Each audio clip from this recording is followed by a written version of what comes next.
To forestall the creation of a central bank? Well, I find it highly interesting and perhaps instructive that the only two presidents in the United States have taken the step of issuing their own non-interest-bearing money. One was Abraham Lincoln when he issued greenbacks to finance the war between the states, and then John F. Kennedy, who in June of 1963 ordered $4.2 billion in currency issued, not through the interest-bearing Federal Reserve System, but through the U.S. Treasury Department. Well, obviously, presidents would like to be popular and they would like to spend as much money as possible.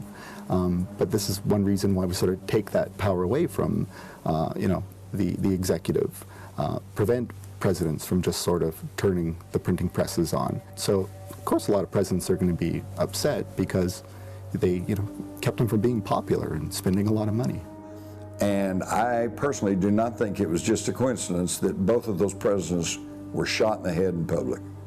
It's theorized that one of the motives behind the assassination of John F. Kennedy was that he wanted to essentially dismantle the Federal Reserve and start printing debt-free, government-issued money.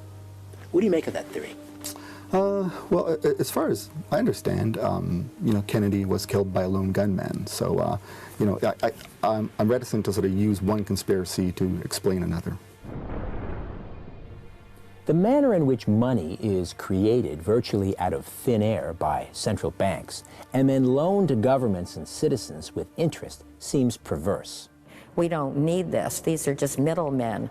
Why would a country need a small group of private criminals to print and issue their money, that's all they do, and then charge the government interest on something they've just printed? The power to create the nation's money, you've really got the nation there. The power of international bankers to influence and manipulate economies is undeniable. And the secretive manner in which the Federal Reserve System was first instituted is suspicious. The way it continues to operate with little congressional oversight, without opening its books for public scrutiny, is worrisome.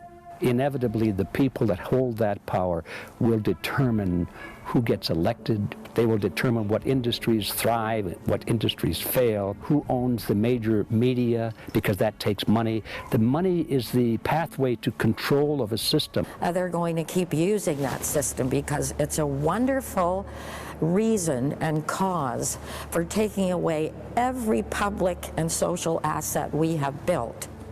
That's what that will do, and that's what they're doing now. Whatever the motives or intentions for creating the present monetary system, these huge debts are crippling society and seriously eroding the sovereignty of nation states. There's an old saying attributed to Lord Rothschild many years ago. It says, give me the power to make the nation's money, and I care not who makes the laws. Very wise statement. I don't know if he actually said that or not, but I'm sure he thought about it.